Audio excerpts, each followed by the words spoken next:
welcome everybody. If you can just put in the chat where you're from, that lets me know that you can hear us. Come on, Barry, you're the first one up here.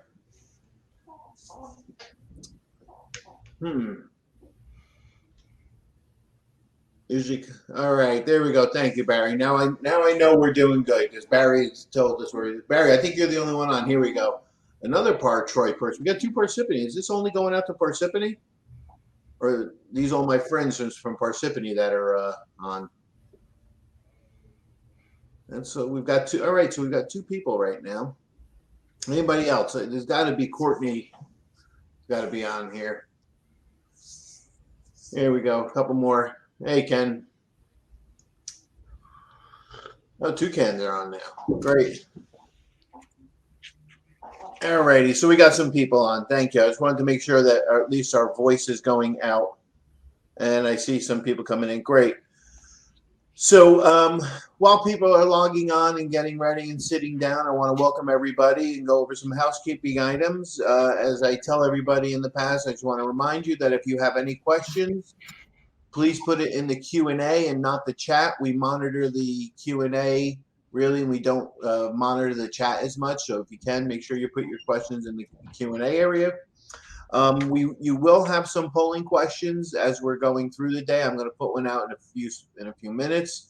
If you're looking for CPE, you have to at least answer 2/3 or 3/4 of the polling questions. 3/4 of the polling questions. There will be 4 polling questions.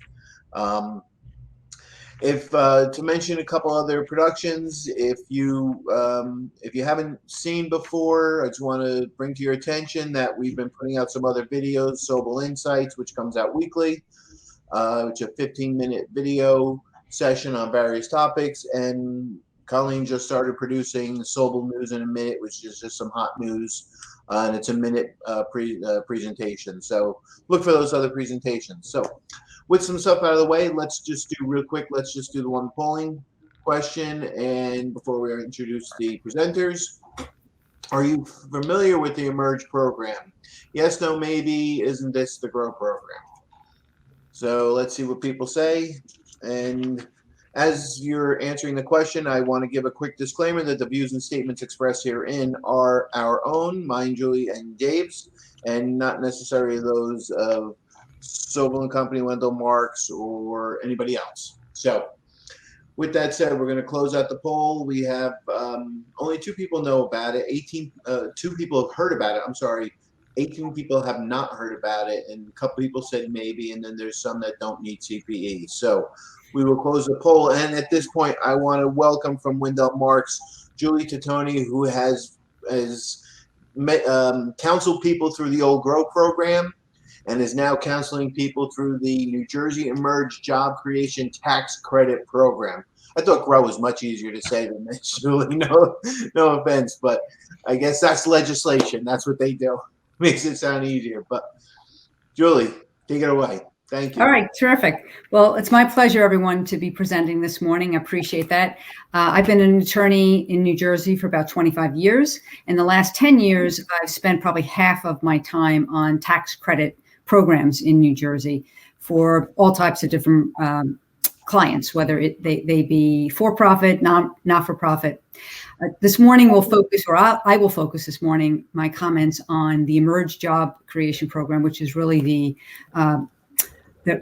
new program that replaces GROW New Jersey. And I know that a lot of you are familiar with that. There are some other programs, and we have information on that, but won't be the focus, or my topic won't be the focus of that. There's, just to mention, there's the Community Anchor Development Program, which is really aimed towards projects with nonprofits development that can partner with for-profit developers and for-profit businesses. And then there's also the Aspire program, which, if you were familiar with the old ERG, that's the replacement for that. But we'll talk about Emerge. So it's, as I said, it's the revamped GROW New Jersey program. You might say revamped, you might say restricted.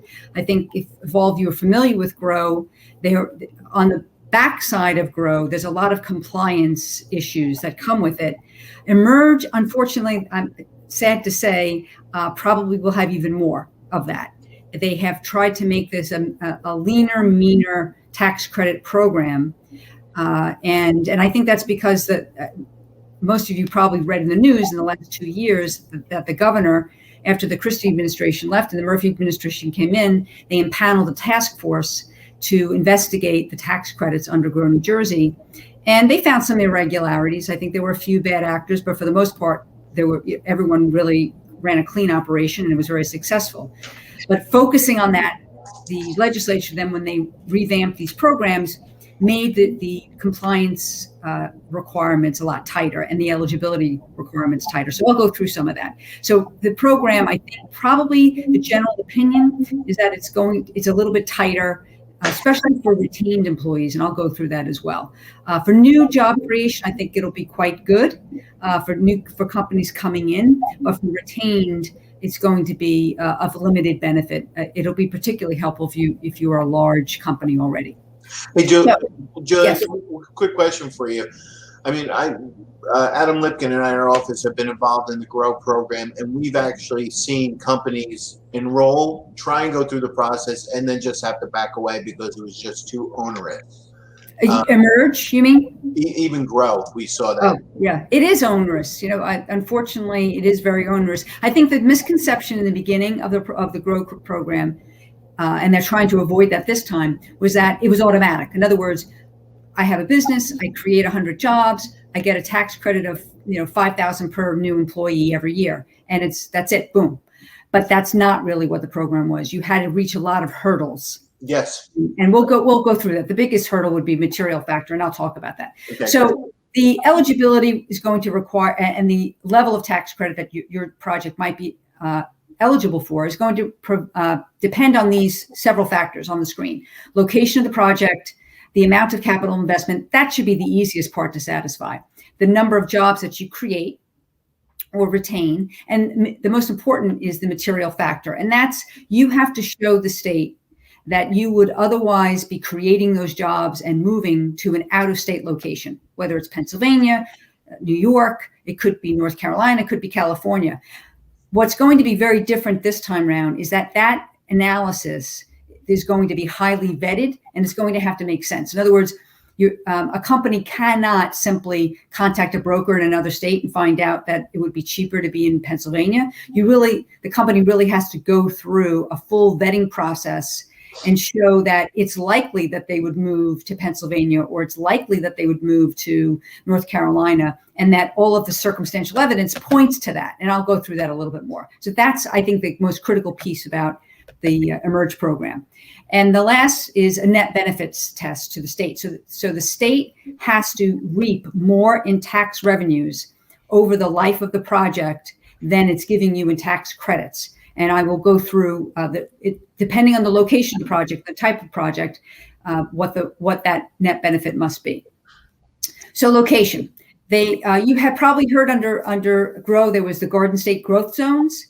They've tightened that, and now they use a new acronym, what I call GRM, just because it's easier, but government restricted municipality. I won't go through what the definition is, but the three towns or cities that qualify right now are Atlantic City, Trenton, and Patterson. So they might want to change that because that's germ. Yeah. Well, they didn't do that. That's me. Just because I had to write or type government restricted municipality so many times, I just created it. Even for them, they might want to change that.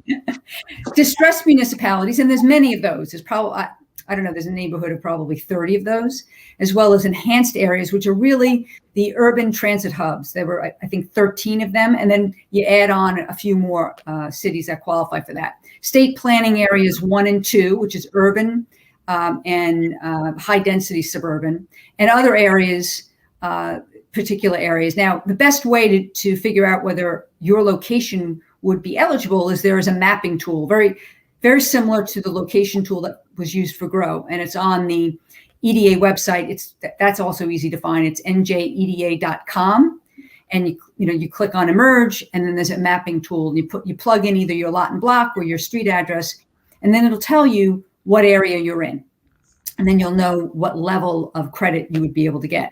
just from an eligibility point. So the capital investment, I think, is, as I said, I don't think that's usually the sticking point for projects. So it's from a low of $20 per square foot for rehabbing industrial space to a high of $120 per square foot for new construction for other than industrial space.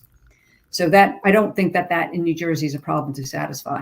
And what we saw with the grow, and I know I'm going to keep going back to the grow, what we've experienced, and I hope that we come up with the new and friendlier New Jersey EDA, because we've tried to work with the EDA and get clarification on things, and they actually said to us, well, you have to make a judgment call. And it's like, well, we don't want to make a judgment call, and then you say it's wrong. Well, we can't give you guidance. I mean, on the capital investments, I remember one time, client had a capital lease, and they were saying, well, does that qualify? It was a forklift or whatever.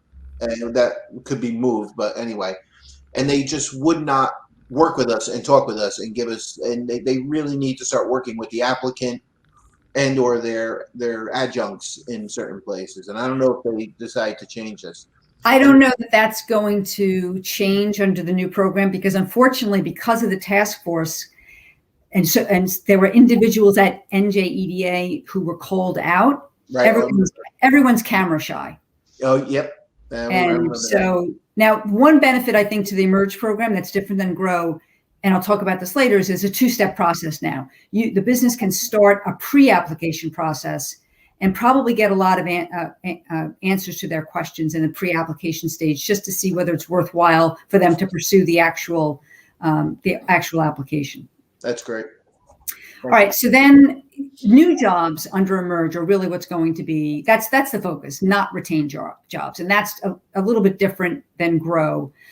There's a much higher hurdle, and we'll get to that in the next slide. So for new jobs, it's pretty low minimum. So if you're in the targeted industry, and the definitions below, you only have to have a minimum of 25 new jobs. So that's really not much. If it's not a targeted industry, it's a minimum of 35 new jobs. For a small business, however, and I think this is helpful, if it's a small business in a targeted industry, then you don't need to meet 25. What you have to show is that you'll have a 25% growth in your workforce over the eligibility period. And that's the time period that you receive the tax credits. And under this program, it's up to 7 years. A small business in this context is considered less than 100 employees. So that could be a benefit. That could help some really small businesses, perhaps creating new jobs, qualify. Now, the flip side of that is whether or not the cost of compliance on the program will exceed the value of the tax credits, but that remains to be seen. Right. The one thing I found very interesting about this when I read this when it came out was and I apologize for keep referring Grow, but seeing how we've lived through this. They used to have professional services. They got rid of that, and now all of a sudden professional services re-emerged in this program, which I found that interesting. The other one that I'm just perplexed about is they have hemp processing. Now, the money usually comes for the EDA, but it could come through like banks or other areas. Hemp, the cannabis industry, and I'm putting hemp as part of the cannabis industry, is having difficulty with banks and trying to find banking. So it's interesting that they put that in there, but we're having a lot of issues. So, well, I think the state wants to, that's the federal government issue, right? So the state wants to encourage it. Maybe the banks won't be able to buy those tax credits, not for, I don't think that there's any legal impediment for them buying. So for instance, if someone has a hemp business, gets a tax credit award, the tax credits come from the state. There's no connection to hemp at all. Maybe for visibility purposes, a company might not want to buy those specific tax credits, but they wouldn't be banking any money involved in hemp at all from the tax credit program. Right. So on retained jobs, and retained jobs are ones that already exist in New Jersey. So it's a much higher bar. You really have to be a large employer to take advantage of this at all. And there was an example of that just in the news today.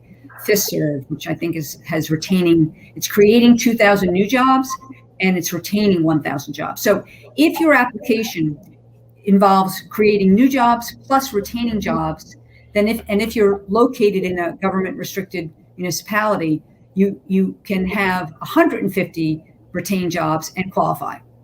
If you're in the next level location, which is an enhanced area, you would have to meet the minimum of 250 retained jobs. And if you're anyplace else in the state, you'd have to have 500 retained jobs. So it can't be a small business. If it's an application without creation of new jobs, so you just want to save new jobs, you really have to be a large company. It would have to be a minimum of 500 retained jobs if you're in those particular areas, government restricted municipality, et cetera, or any place else in the state, 1,000 retained jobs. So again, it's not going to help smaller companies. The retained jobs are only going to help large companies. The material factor test that we talked about a little bit earlier. So this is a big one. So before you go into it, Julie, and give you a second to take a drink of water, I'm just going to put up a poll real quick. So those that need credit, please make sure you answer the poll right now. Will or would your company qualify for the Emerge program, obviously? If you could just answer that real quick so we can jump into this. But before we go into I didn't want to cut you off during the material factor test because this is a big area.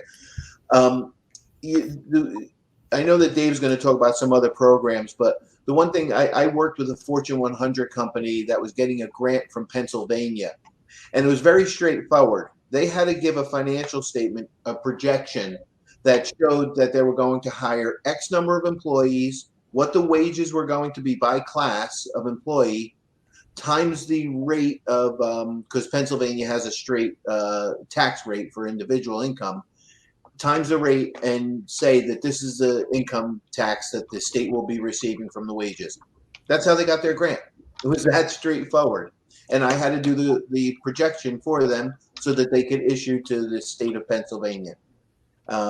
It's just interesting how easy the process was. I'm sure that they had applications that they had to do, but I was surprised. So, all right, will your company qualify? Only one person said yes, 13 said no. Some said maybe, and nobody answered anything else. Thank you very much. And I'm sorry. Okay, Julie. Okay, so yeah, this would be very different than what you described in Pennsylvania. So the CEO of the company would have to certify, and there'll have to be other corroborating documentation and information that New Jersey is in competition with another state for the location of your business. So the best scenario would be, and this happens, that you get an offer from New York State or you get an offer from Pennsylvania saying, if you come here and build your business in Philadelphia, we'll give you XYZ in tax credits or other incentives, and then you would show that to New Jersey, and then New Jersey knows that you're really in competition. The purpose of that is they don't want to incentivize growth that's going to occur otherwise. That's a straight tax lowering program, right? If you could just, I'm going to grow, so you're going to get, and then I'll get a tax break. That's just straight tax break. This is really more competition. Whether you like it or you don't like it, it's definitely more stringent, but that's the way that New Jersey's legislature and governor decided to go. It's a two-part test. There's a cost comparison between what it would cost for you to operate in New Jersey and the other state. Your business would generally have to show that New Jersey is more costly, and that's why you need the tax credits. And that's why it makes sense that without the tax credits, you wouldn't be able to locate your business in the state or expand in the state. So that it's helped with an incentive offer from another state. Another example is, for instance, if you're a life science company, that the place that you're thinking about moving is an area that has a lot of other life science companies. So, for instance, we know Cambridge. Cambridge has a lot of R&D.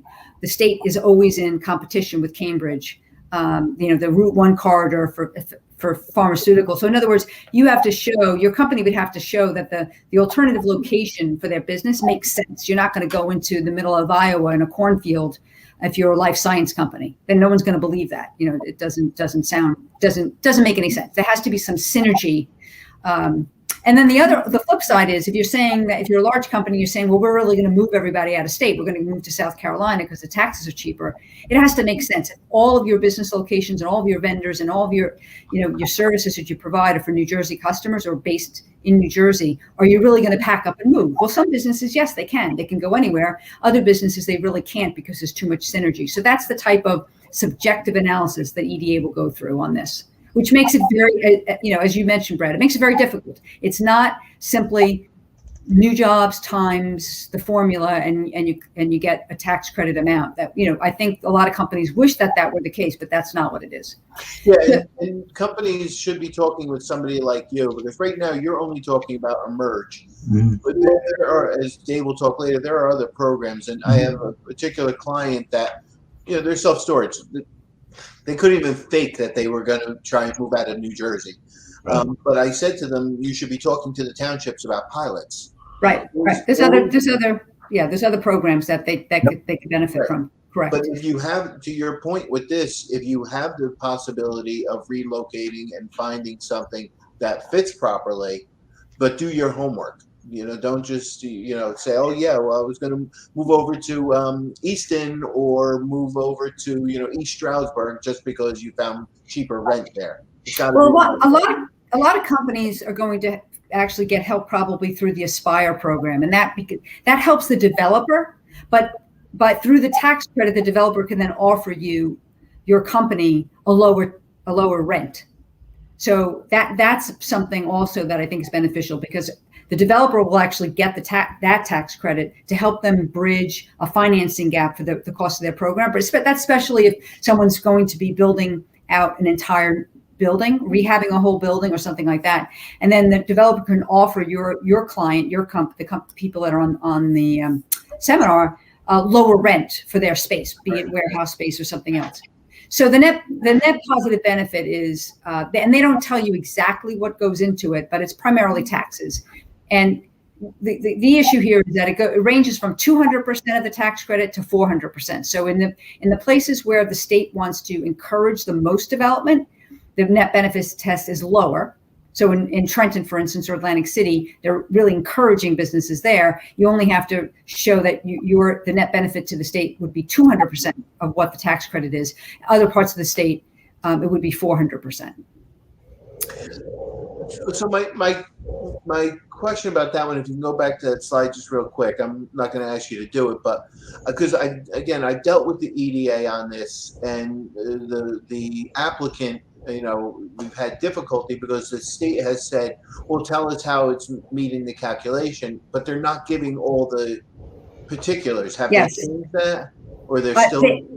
They are providing more information about it in the regulations. So it's a little bit, there's a little bit more transparency, because a lot of companies complained about that. I think what their EDA didn't want it to make it easy for a company to gain, quote unquote, game the system.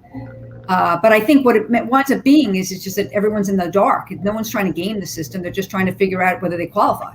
Well, they asked us as accountants to put in our report, using this current language, that the company, the applicant, has met the 200% test. And we said, we can't say that they did or didn't, because we don't know what your calculation is. We said, Can you tell us what the calculation is? They said no, but we want you to report that they've done. I know, it's maddening, I think. I agree with you. Okay, I'm just glad that somebody else in a different profession is finding it maddening. Okay, thank you. So there's two periods. They talk about the eligibility period. That's the number of years that you can actually get tax credits. It's a 7-year. GROW is 10, so it's shaved from that. Although it doesn't have to be consecutive years. So that's, so if 1 year you don't qualify, you could bump it and still save that year for a later period. Commitment period is 1.5 times the eligibility. That's the same as the GROW New Jersey was. It's just that the total amount is a little bit less. You can also extend the commitment period, which is the time period that you will guarantee that you'll be in the state. If, for instance, in order to meet your net benefits test, you can extend it. So you would say, okay, well, I might not be able to meet the net benefit test of 400% over 10 years, but I can meet it if you extend it out to 15 years. And so I will voluntarily extend the commitment period to 15 years in order to meet that. If you don't meet your commitment period, there's a potential. So if you leave early, say you leave after you get 7 years worth of tax credits, and then you leave the state after 7 years, and you don't stay for the 1.5, which I didn't do the math on that. I don't know if it's 10 or if it's 11 or 12, but Yeah.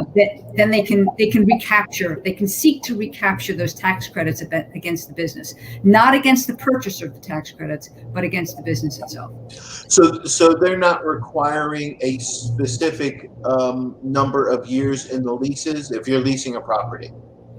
No, they will, but people can break. Sometimes that the numbers are renewal. So your lease is for 5 years, but you have one renewal period that gets you to 10, so that would satisfy it. Okay. Or sometimes it might be that you have a termination clause within your lease, and so even though you sign the lease for the length of time of the commitment period, you break your lease. All right, so with the holding minimums, this is what's changed from Grow New Jersey. I'm not exactly sure how this will play out, but it's significant. So the QBF, the Qualified Business Facility, now will only have to be 51%, be able to accommodate 51% of your workforce. So what that means is you can have people working remotely. You don't have to have an office building the size enough to house all of your people. It has to be able to house 51% of your workforce at any one time. So that's a significant change. And then instead of the 80% of working 80% of the time at the Qualified Business Facility, there's a new test. And I'm not a tax attorney, so I can't speak to this, but the test is that you have to certify that not less than 80% of your withholdings of for the new and retained employees are subject to New Jersey gross income tax. Yeah, the minimum square foot I read differently. I trust your interpretation. Okay, because originally you had to use a certain amount of the square foot. This is saying that the square foot is just dedicated to the number of employees. So I didn't read it that way. That's interesting that they said that. The second bullet I think is great because when COVID happened and we were going through the growth program, we said, well, you can't tell people they have to have 80% of the people in the office when offices are required to be shut down. Right. It's just impossible. And not being a tax attorney either, if people are working from home, living in New Jersey, working in New Jersey, then this should satisfy because they still have New Jersey withholding. And I think that that's a great concept. It was always the traveling people, salesmen, well, they're not in the office, but they're still taxed in New Jersey. So, all right, that's great. That's an enormous change. So the calculation, this is very much like Grow New Jersey. It's a two-step calculation, which is you get a base credit and you get a bonus credit. So the base credit depends on where you are located in the state. So again, the places where they want to encourage the most development get a higher base rate, starting at the highest at 4,000. That's lower than the Grow high. And then the lowest is 500. So depending on where your project is, you can see where you might fall within that category. And then these are not all of the bonuses. I just highlighted some of them, the most used, I think probably the ones that might get the most usage. There's probably 20 bonus categories altogether. So, and the calculation is it's per employee per year. So if your project is located in a city that has, or a town that has an MRI distress score of over 50, for instance, you would get an extra 1,000 tax credits per employee per year. So you'll see, you get tax credits for extra capital investment. That's similar to Grow. Same thing with a higher level of jobs. That's also for Grow. Small business, higher than median salary. All of these are very much, the new ones that were not part of Grow is on-site childcare, prison reentry employment program, locating in an opportunity zone, and showing that your board has diversity. Your board of directors has diversity. So there's some new ones there in line with Governor Murphy's priorities.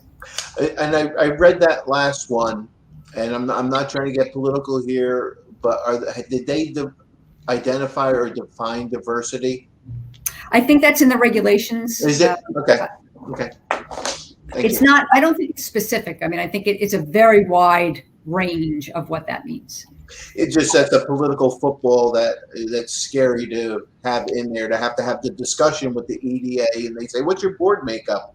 And a lot of our privately held companies don't have a board, but if they say what's the board makeup and they say, well, we have this person, you start identifying people. So it's interesting that they had that in there. Yeah, I've had that discussion with people as well, with companies as well.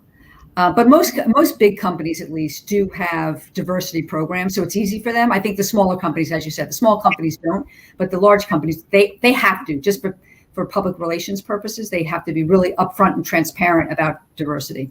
And some of these larger employers that you talked about the specific numbers before of employees, they're probably publicly held companies that have a board that should be addressing it at this point. To your comment. Yeah, exactly.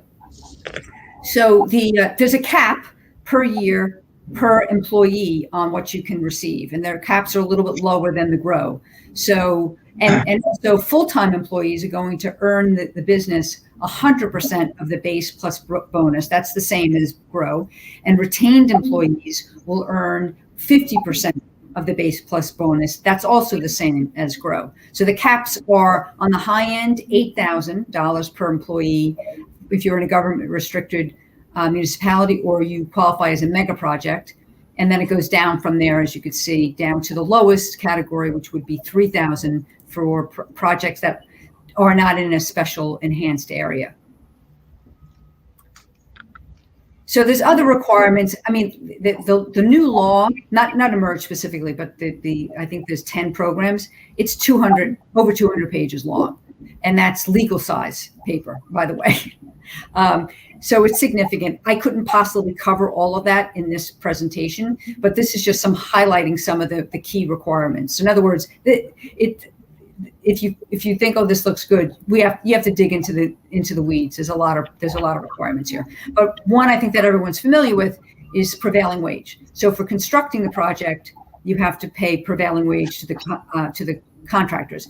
What's new is that the people that work on building maintenance during the eligibility period, during the 7-year eligibility period, and it could be lower than 7 years. Like you could desire just to get tax credits for 3 or 4 years. You don't have to definitely get the full 7 years. It's a maximum of 7 years. But building maintenance, so people that clean the office, people that do the maintenance around the office, they'd have to get prevailing wage as well during the period of time that you receive tax credits. Wow.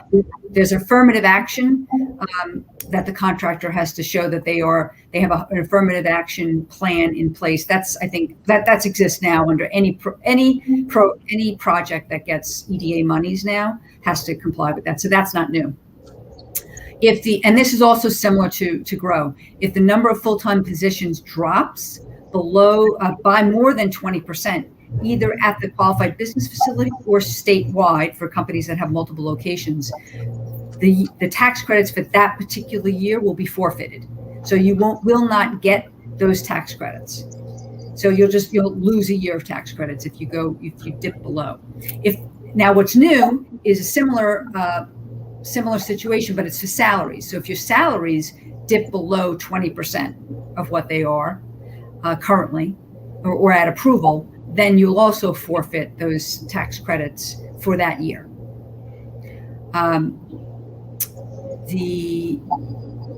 So what's new, and I think there was some intense lobbying on this point, was to allow a company to be able to move subject to approval. It's not, obviously you have to apply for a modification, but that you can actually move to a different location in the state.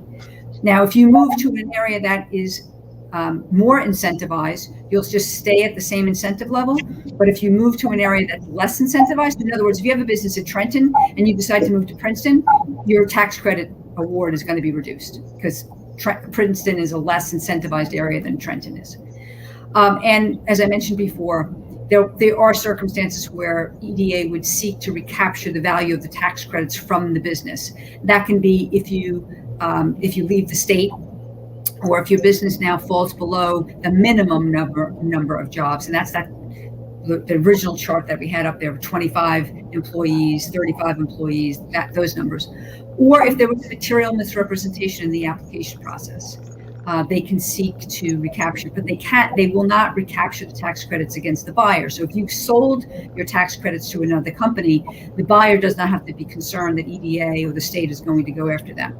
And I have not studied this part, but they did make a change with they amended this law already, that they would allow project phasing to be permitted. So that means if you're going to build your project and build out your company in phases, you can get a phased award.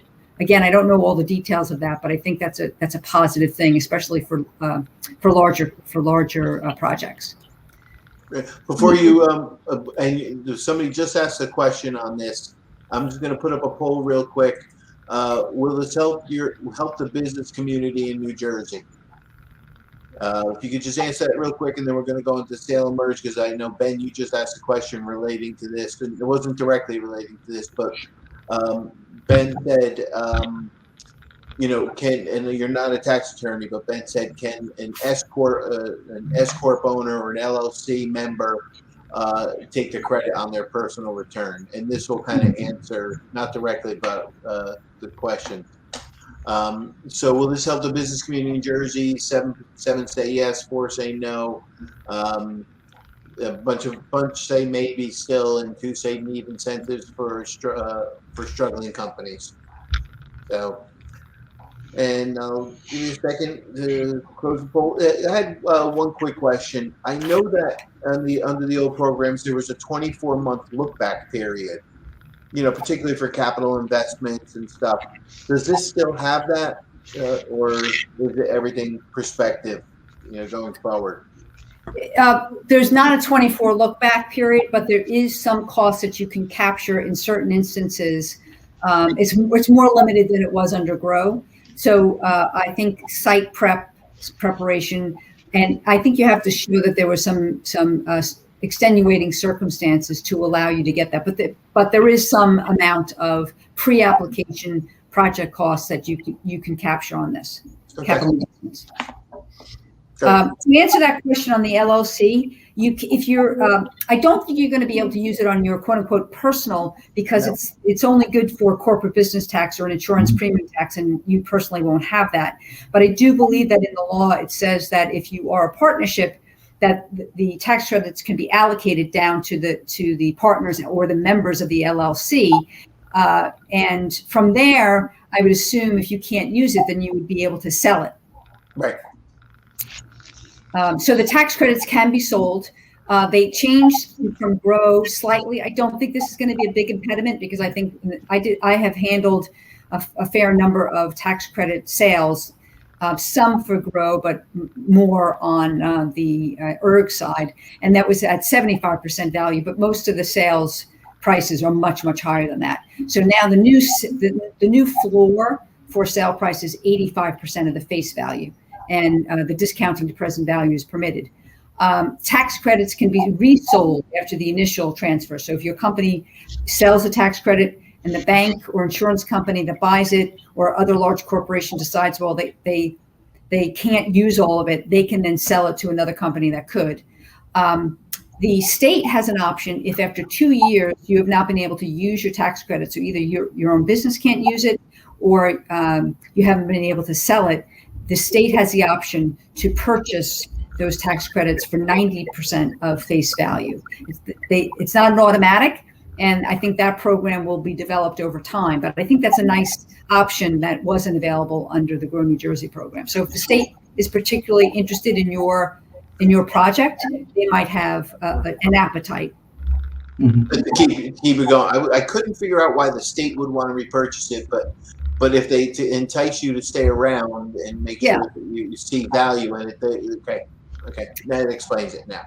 Right, it gets money into the project. So if the state wants to incentivize even further, make it work, and also if the state, it's kind of, I'm not an expert in this area, but it's kind of like the Treasury, the U.S. Treasury. If you buy these back, you take it off the street, and if you further devalue those tax credits. So in other words, if there's fewer tax credits available, all the tax credits are going to be more valuable, right, and they'll sell higher, right? Right. So, and the tax credits are good for, as I said, corporate business tax and insurance premium tax. a business can carry forward the unused tax credits for a period of 7 years. Okay. It was 20 under grow, so it's substantially lower, but it's still available. And there's I didn't have time really to cover it in this, but there's tremendous amount of annual reporting by the business to remain in compliance, very similar to the Grow New Jersey program. So the status of the program right now. NJEDA has a very informative webpage on this, so I invite you, all of you who are interested, go to njeda.com. You click very quickly on the Emerge program, and you'll see, give you some good basic information. They also have that's where that locator mapping tool is located. There's a link to that, so you can see, all right, what location am I? If you're not obviously in like Atlantic City, Trenton or Patterson, those, but if you're not in one of those, see, well, how would I qualify? Would the location qualify, and at what level would it qualify? There's also a 2-step process, which I think is helpful, which is you can submit just an inquiry. So there's no fee involved. And you get a call back from a business development officer at EDA to walk through your project basics to get an idea, is this worth pursuing? And then they'll tell you, based on the information you're providing, we think you would be eligible. You'd meet eligibility. It doesn't mean you get an award, but then it might be worth your business applying and spending the money to apply, because there's a fee. I don't recall, I don't know off the top of my head what it is, but even more than the fee, it's a lot of personnel resources going through the process. So you don't want to go through that process unless you feel pretty confident that at least you meet the eligibility requirements. And lastly, I would say, the program regulations are on for anyone who wants to fall asleep, but for your consultants or people that are invested in this, that's available. They are not yet adopted by EDA. They're in the proposed stage, but I think they'll probably be adopted at the October meeting. And they're now actually asking for feedback. So there's an opportunity to provide feedback. And the first 2 Emerge applications were approved at the September board meeting. So I think one went to Party City and one went to FISERV, which was I think a large award. Party City, really? I didn't even know they were still around. Yeah, they evidently are. Wow. And that's just a nice picture of my firm. Some of us who work in this area. So that's the end of my presentation. So, and I know you have to run because you have to go somewhere. I appreciate the time. A couple quick credits. A couple quick questions for you that I saw come in or people sent in.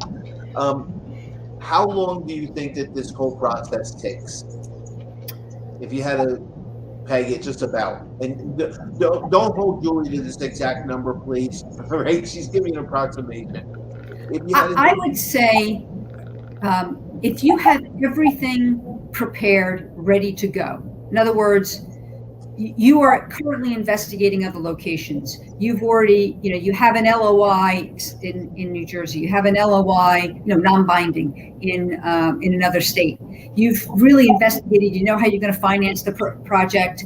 You know what it's going to cost you. It's really full. But I guess what people say, fully baked. And now you're ready to make a decision in the next couple of months. If you file that type of application, I would say, the best case scenario would be, 60 days. I think more realistic would be 90 days. But if you're not in that fully baked, absolutely, you have everything ready to go. You have your pro formas. You have all the financial information ready to go. Then you're looking at 90 plus days. I think don't file until you have everything in a row, because then it'll just be an excruciating process. And I think that's what's helpful about this pre-app. They're making everyone go through this 2-stage process. I think part of that is because when you enter the first stage of it, they will give you a good guideline of what you need to file a full comprehensive application. Because I've seen the old program drag on for years, people going through it. I know Ken, one of the Kens who's on this, he dealt with this, and 2 of the comments, I mean, he saw how long it takes, and the other thing that other people need to realize is that this does cost money to do this program. Either cost money not just for your capital investments and everything else, but your advisors or professional service firms to engage them. This isn't something that's going to cost, oh, it's a $2,000 fee and I get, $1 million credit a year. They get, be prepared and budget this whole thing out. Two other quick questions. In the past, for the capital investments, you used to be able to use a credit for the landlord's capital investment. Is that still applicable? Do you know? Yes, and I apologize for that. Okay. That phone, I can't grab it to turn it off, but so I apologize to everybody. Yes, I think that's one of the new changes that they made. Originally, they said no under the bill as it was passed, but I believe that they have changed that. I don't want to be held to that. I will get back to you about that because that's an important question. But I think under the amendment that they passed in this past July, that they did allow that, because I think that was something that the feedback that they got from the industry was that you need to be able to do that. So I'll get an answer for that, and then I can give that to you, Brad, and you can send it back out to the person who asked the question. Okay, great. Yeah, because when it originally came out, it said no, and then they said, well, if you have to show your increase in the rent is going to be based on the landlord doing it. Yeah, any information give on that. And the last thing I'll ask, and I really appreciate your time, and I know that this is a very long answer to this one, but we always have a lot of nonprofits on here. Is this effective for nonprofits? I actually represent a lot of nonprofits, and I actually represent a nonprofit that got a Grow New Jersey award. I haven't seen anything that says you cannot get this award, an Emerge for nonprofit. You obviously have to sell the tax credit, and you certainly can do that. So I don't think that if you're a nonprofit, you can't get this. I don't see anything, as long as you meet all of the requirements. I don't see why you could not. Great. So I know that you have to run because you have another commitment. I appreciate your time. If anybody has any questions, you do have her contact information. I do recommend, because I've gone through a program, don't try and go this alone. Don't use legal advisors that helped with closing on your house a couple of years ago. Use somebody like Julie that is going through this, living this. They can give you the best counsel. So thank you very much. Thank you. It's been delightful. Great. Bye-bye, everybody. Thank you. And Dave, before we jump over to you, Ben said, so the sub S is treated like an LLC. Yes, Ben, because this is a tax credit that is provided for corporate taxes. So you can't take it personally because this flows through you personally, and you don't want to be using this just to save $2,000. Your minimum taxes. Yeah. I can see somebody doing that. That's the only reason why I'm laughing, Ben. So what most companies do is they get these and they sell them. They sell the credits to the bigger companies. So the S corps or the LLCs that you're talking about are if they're smaller privately held companies, they sell them to the banks. There are actually brokers that sell these. I know ADP. I'm not being an advocate for ADP, but ADP was a broker that helps sell these. And what I've seen, I don't know if you've seen it, Dave, on some of these grows, what I've seen over the past couple of years is they've been selling at around 92%. Yeah. And if you're only getting a $2,000 credit, your legal fees are going to be more than that. Yeah, exactly. You have to put that in perspective. I mean, what is the cost of getting this credit? So right. Something to think about. So I hope that answers your question, Ben. All right, Dave Capodanno is a partner at Sobel & Company. Is going to talk about a couple other programs that are out there. So while you're talking, I'm just going to leave up Julie's information in case people need it. So. Yeah, great. Thanks, Brad. I mean, the program came out. Governor Murphy signed it on January 7th, 2021. I mean, the act contains 200 plus pages, and it creates or modifies more than a dozen different incentive programs. And I went through, there's 16 different programs that they came up with that they either modified or changed. And a couple of those, like for example, for investments, the act provides for this angel investor tax credit program. And that's to invest in emerging technology businesses or in a qualified venture fund. So for 2021, up to $35 million of angel investor tax credits may be approved per calendar year. So to receive the tax credits through the investor tax credit program, an investment must be made in an emerging technology business that meets their certain criteria. And the criteria is, like, for example, they must employ at least one and fewer than 225 full-time employees, and at least 75% must work in New Jersey. They also must conduct business and employ or own capital or property or maintain an office in New Jersey, and have qualified research expenses and conduct what they call pilot manufacturing in one or more technologies in New Jersey. Also have an eligible technology as its primary business. The investors can also receive tax credits for investments in a qualified venture fund that meets the following criteria.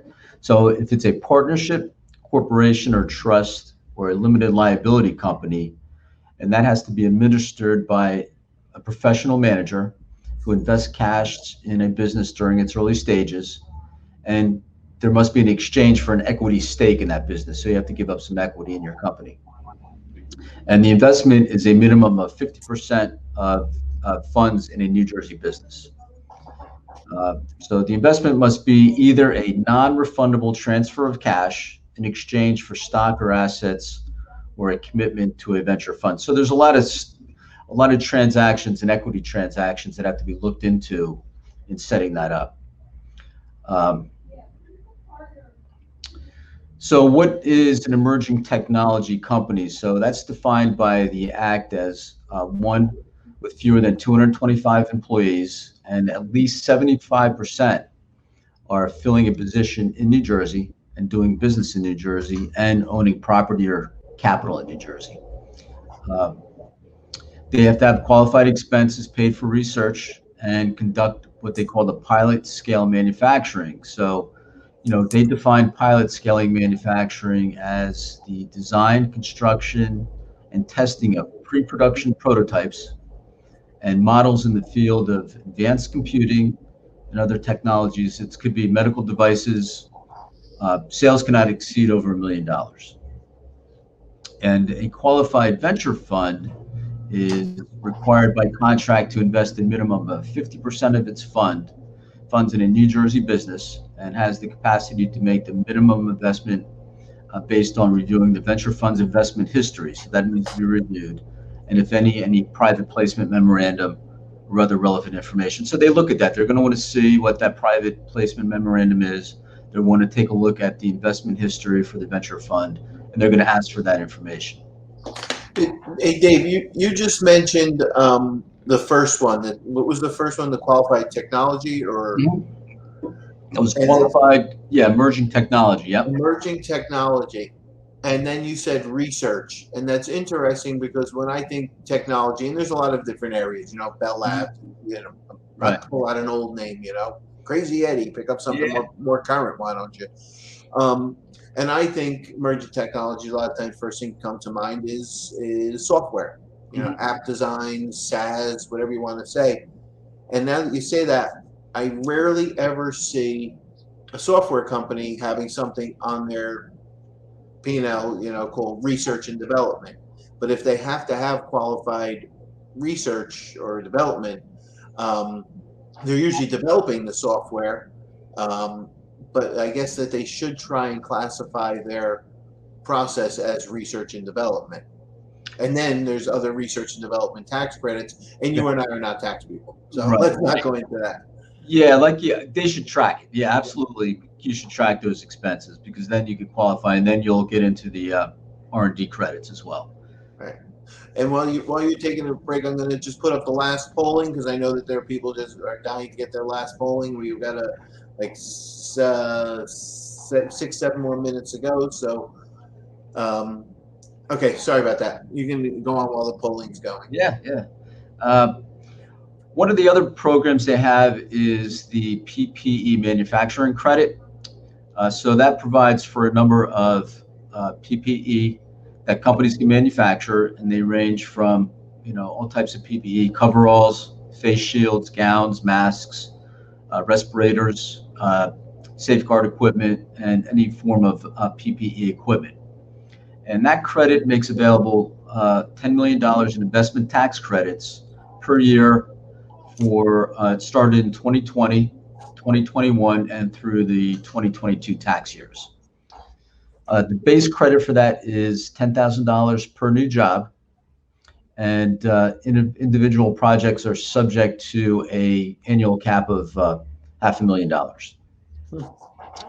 So, I mean, that's something that, you know, we've had clients that switched to do PPE. They went from making stuff for shows to making the desk, you know, the separations to desks, and that's something that they would be looking into to get those credits. So any type of PPE that you're developing that you switch to, you can get a tax credit for that. Let's see there. Okay, they're subject to certain locations approved in a redevelopment or rehab areas, a smart growth area, or a faculty engaged in a research collaboration, or what they call an apprenticeship program area. And the approved redevelopment areas, this was interesting. They're located in Atlantic, Burlington, Cape May, Cumberland, Gloucester, Ocean, and Salem counties. So just overall, I think since, you know, I think COVID's on the top of everybody's mind, I think these programs will be, you know, implemented now and well into the future. You know, I think it's something to take a look at. If you haven't, dig into some of it. If you have questions, you know, give us a call. You know, obviously, Julie's a great resource as well. Right. So I'm looking at, I don't see many more questions come in, but there are a lot of programs out there. And I think that what happens is we see too many clients miss the opportunity on these. I had a particular client that under two situations, I told them to look into the former GROW.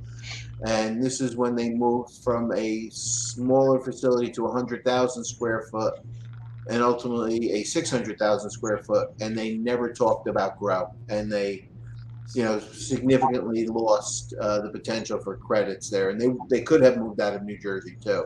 Yeah. So that's just emerge and grow. And there's a lot, you really should talk with other people and advisors about the different programs that are out there. I don't see any other questions, Dave. I want to thank you, and of course we'll thank Julie again for presenting today. I want to thank everybody for the presentation, for attending the presentation. Again, look for the Sobel Insights and the News in a Minute. We will have another session coming up in October. I apologize, I don't remember the date. I know one of our future sessions is going to be on speaking with a lobbyist on the what's going on in New Jersey business environment with all the politics that's going on, and I think that might be December. So watch for emails as to future sessions. And once again, thank everybody. Thank you, Dave, and thank Julie for attending today.